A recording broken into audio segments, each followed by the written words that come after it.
sini saya akan membahas soal tentang program linear. Itu yang berkaitan dengan materi, metode grafik dan metode simplex. Nah, kali ini saya akan membahas soal yang berkaitan dengan pandemi yang sedang kita hadapi sekarang, yaitu pandemi COVID-19 atau COVID-19 atau yang sering kita sebut dengan virus corona ya.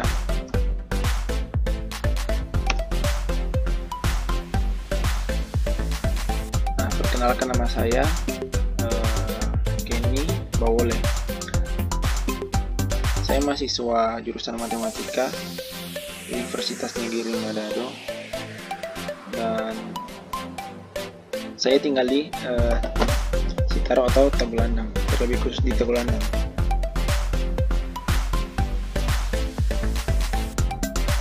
Oke, kita langsung ke soal pembahasan. Ibu Ani memiliki persediaan 20 liter karbol dan 20 liter wipol untuk membuat dua jenis desinfektan. Desinfektan A memerlukan 1 liter karbol dan 3 liter wipol. Desinfektan B memerlukan 2 liter karbol dan 1 liter wipol. Desinfektan A dijual dengan harga Rp150.000 per botol, dan desinfektan B dijual dengan harga Rp100.000 per botol. Penghasilan maksimum yang dihasilkan oleh Bu Ani adalah. Nah, teman-teman, pertama-tama di sini kita harus menentukan variabel keputusannya. Variabel keputusannya yaitu desinfektan A sama dengan X dan desinfektan B sama dengan Y. Kemudian fungsi tujuannya di sini maksimal H itu sama dengan 150.000 X ditambah 100.000 Y. Kemudian kendala-kendalanya yaitu yang pertama X ditambah 2Y kurang dari sama dengan 20. X tambah Y sama dengan atau kurang dari sama dengan 20.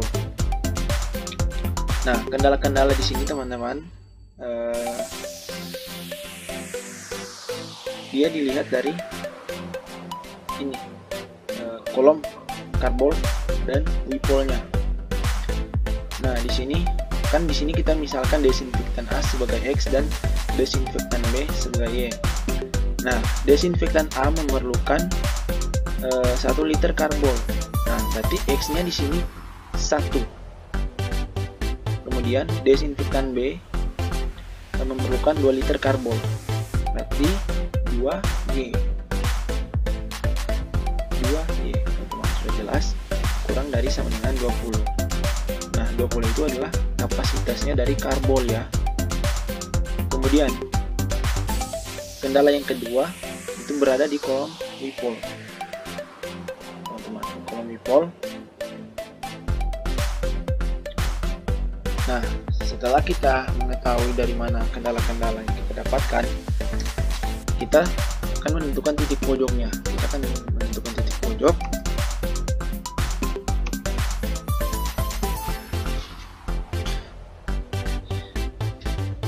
Yaitu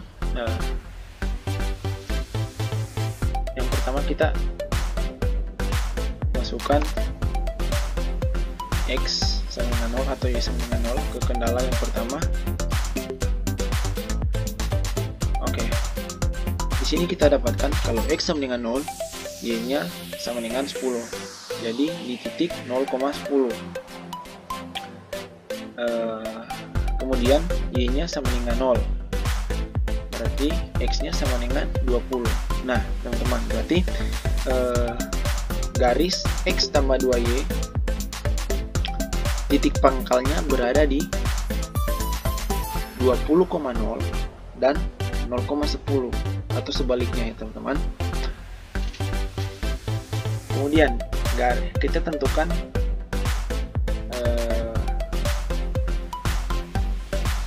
kendala yang kedua yaitu 3X tambah Y sama dengan 20.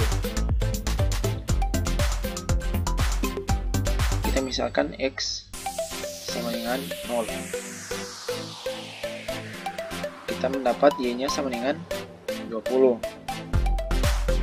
Oke, selanjutnya Y-nya sama dengan 0. Kita substitusikan ke kendala yang kedua. Kita mendapatkan X-nya sama dengan 20/3. Jadi garis 3X ditambah Y sama dengan 20. Titik pangkalnya berada di 0,20 dan 20/3,0. Jelas ya teman-teman. Nanti teman-teman bisa lihat sebentar di grafik yang telah saya gambarkan. Kemudian kita akan mencari nilai X dan Y yang sebenarnya.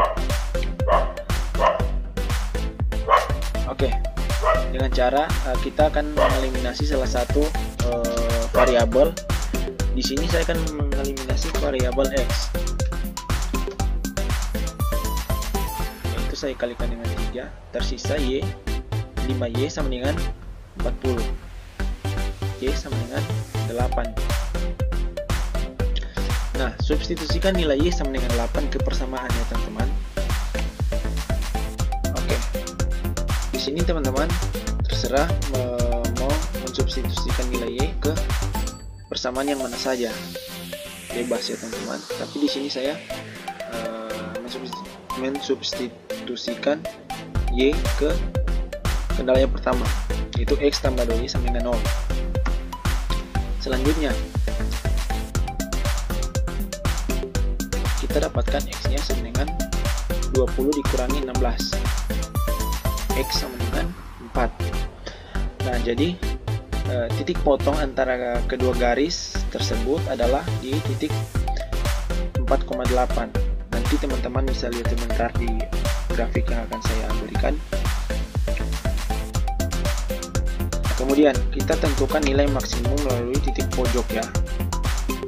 Melalui titik pojok.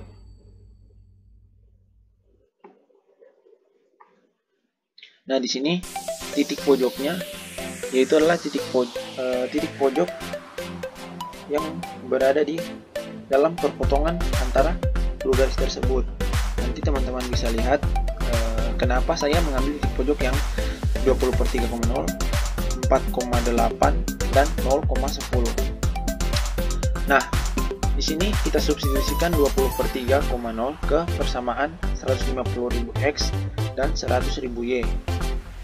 Oke, saya dapatkan nilai sama dengan 1 juta rupiah. Kemudian kita substitusikan lagi X sama dengan 4 dan Y sama dengan 8 ke persamaannya. Kita mendapatkan nilai sama dengan 1.400.000 rupiah.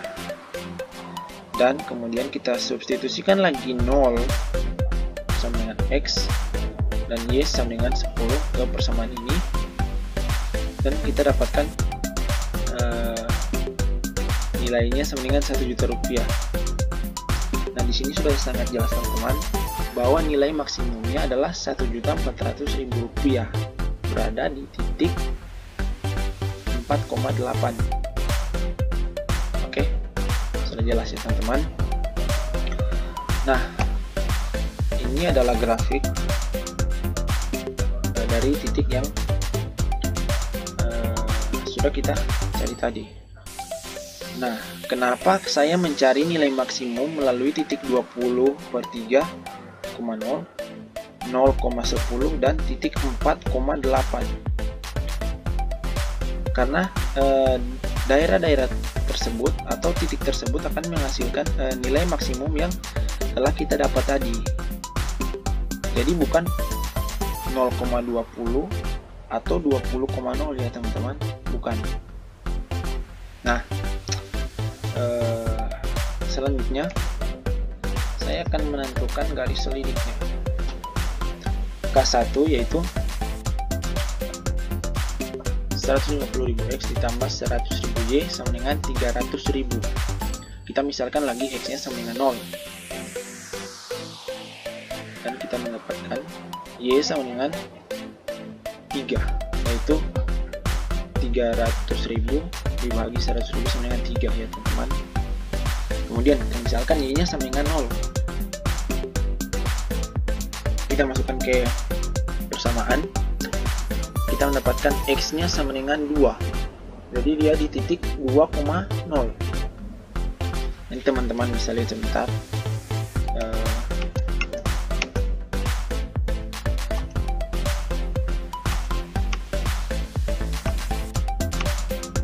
Oke, K2 itu sama dengan 150.000 X ditambah 100.000 Y sama dengan 600.000. Kita misalkan X nya sama dengan 0. 150.000 dikali 0 ditambah 100.000 Y sama dengan 600. Tersisa Y nya sama dengan 6 karena Y nya sama dengan 600.000 dibagi 100.000. Oke, kita dapatkannya Y sama dengan 6 di titik 0,6. Kemudian kita misalkan Y nya sama dengan 0. Oke, berarti dia 150.000 X ditambah 100.000 kali 0, tersisa 100.000 X sama dengan 600. Nah, X nya sama dengan 600.000 dibagi ini 150.000, tersisa X nya sama dengan 4. Oke, ini yang ketiga, 150.000 X ditambah 100.000 Y sama dengan 1.400.000. Kita misalkan lagi X nya 0 untuk mencari Y. Nah, Y nya sama dengan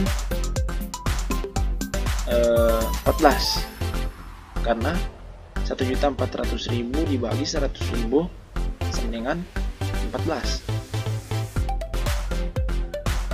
Kita misalkan lagi Y nya sama dengan 0 untuk mencari nilai X. Nah, kita dapatkan X nya sama dengan 140 dibagi 15 sama dengan 9,3, yaitu 9,3,0. Nah teman-teman, ini adalah garis selidiknya. Teman bisa lihat, inilah K1, itu garis yang paling pendek ya. Kemudian ini adalah K3. Oke. Nah selanjutnya teman-teman, di sini setelah saya menentukan nilai maksimum dengan menggunakan cara metode grafik, saya akan mencoba mencari penghasilan maksimum dari buah ini dengan menggunakan metode simplex. Nah, di sini sudah jelas kalau fungsi tujuannya yaitu H sama dengan 150.000 X ditambah 100.000 Y. Kemudian X ditambah 2Y kurang dari sama dengan 20. Lalu 3X ditambah Y kurang dari sama dengan 20. Nah teman-teman, kenapa yang di sebelah sini, yang di sebelah kanan ini, kendala yang pertama dan yang kedua saya tambahkan dengan S1 dan S2? Jawabannya karena di sini kekurangan. Di sini kekurangan.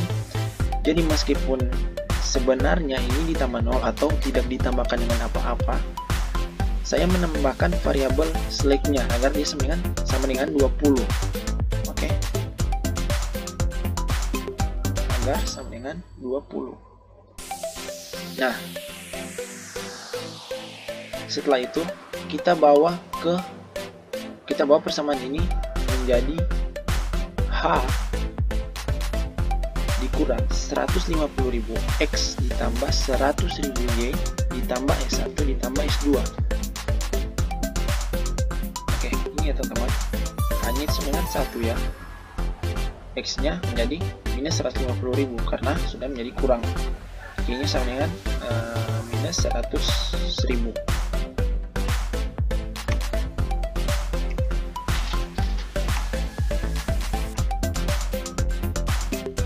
Selanjutnya, kita tentukan mana yang akan masuk basis.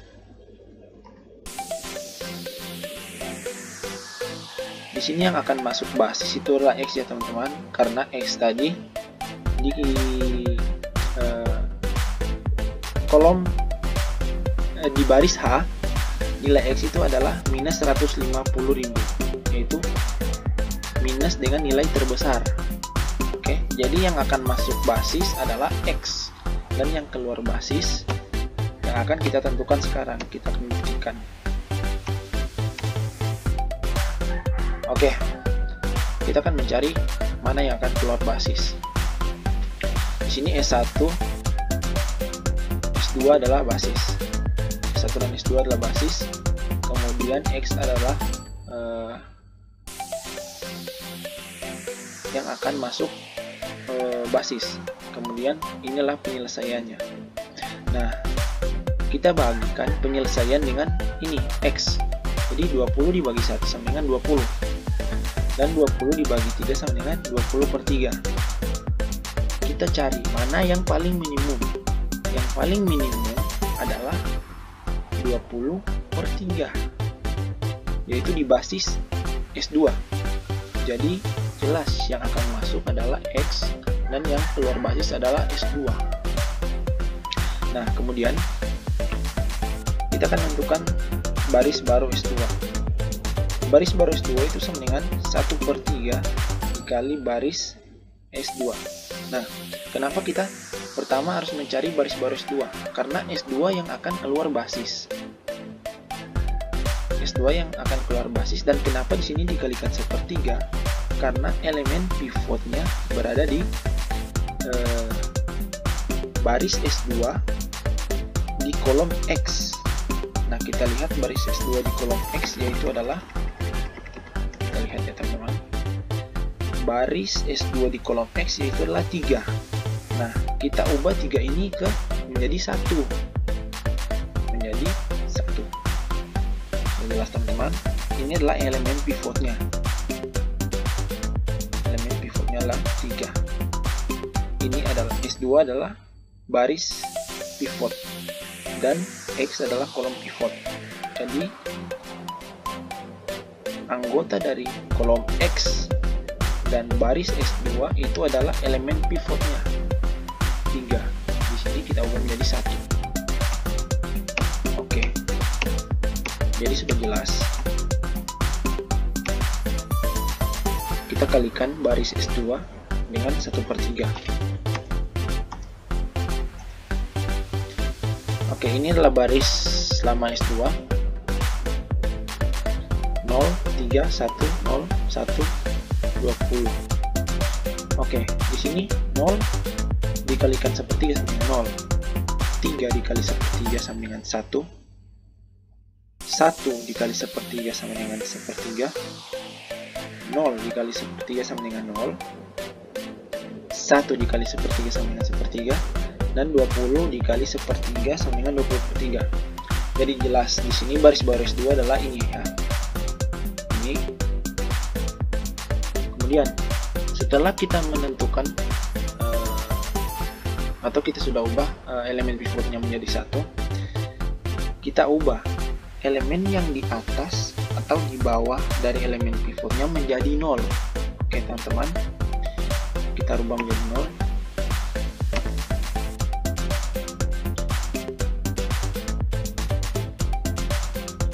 Nah, di sini baris baru H sama dengan baris baru S2 dikali 150.000 ditambah baris H. Nah, kenapa di sini saya kalikan 150.000? Karena baris baru S2 ini dikalikan 150.000 sama dengan 150.000. 150.000 ditambahkan ini, ditambahkan minus 150.000 sama dengan 0. Karena minus 150.000 berada di atas elemen pivotnya atau berada di kolom X. Oke teman-teman, jadi kita rubah ini menjadi 0.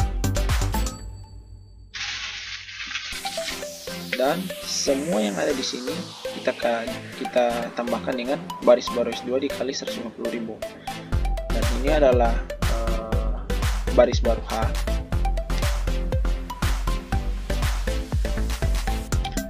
Setelah kita menentukan baris baru H, kita tentukan baris baru E1, yaitu sama lagi kita akan merubah elemen yang berada di kolom X menjadi 0 selain elemen pivotnya. Oke, di sini baris baru S2 dikali minus 1 ditambah baris S1. Ini adalah baris lama S1-nya. Dan kita dapatkan baris baru sama dengan ini. Jelas, teman-teman?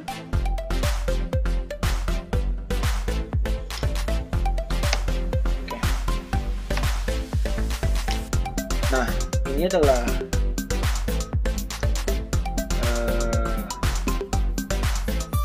nilai yang baru dari setelah kita menentukan elemen pivotnya. Selanjutnya, yang menjadi pertanyaan saya, apakah di sini masih ada, di baris ini masih ada yang nilainya negatif? Kalau masih ada, berarti dia masih belum maksimum atau solusinya belum maksimum. Nah, di sini jelas masih ada, teman-teman, yaitu di kolom Y. Berarti yang akan masuk basis adalah kolom Y. Oke, yang akan masuk basis adalah kolom Y. Dan setelah ini kita akan menentukan yang akan keluar basis. Ya, basisnya adalah S1 dan X. Ini adalah yang akan masuk basis Y. Kemudian penyelesaiannya 40/3 dan 20/3. Kita bagi 40/3 dibagi dengan 5/3, itu sama dengan 8. Kemudian 20/3 dibagi 1/3 sama dengan 20. Jadi jelas ya, teman-teman. Yang paling minimum di sini adalah 8. Jadi yang akan keluar basis adalah S1 dan yang akan masuk basis adalah Y.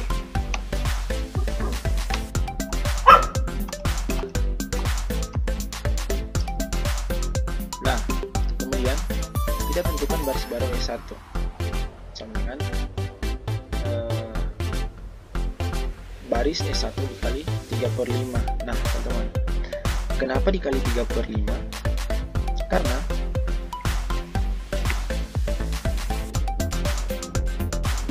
ini adalah kolom pivotnya sekarang. Ini adalah kolom pivotnya.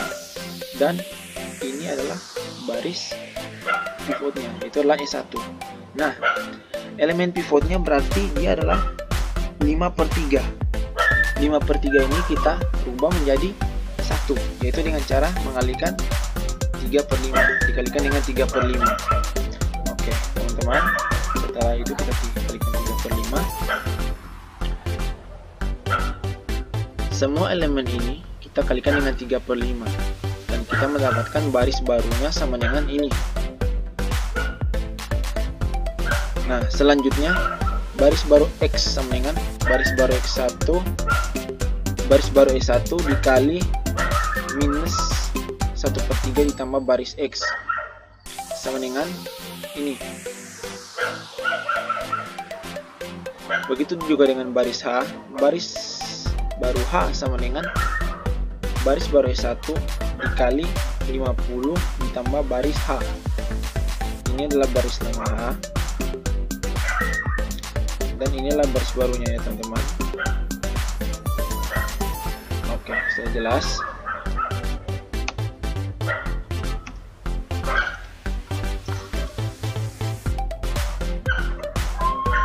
Nah, di sini kita mendapatkan X-nya 8. Maaf, di sini kita dapatkan Y-nya 8, X-nya 4, dan nilai maksimumnya adalah 1.400.000.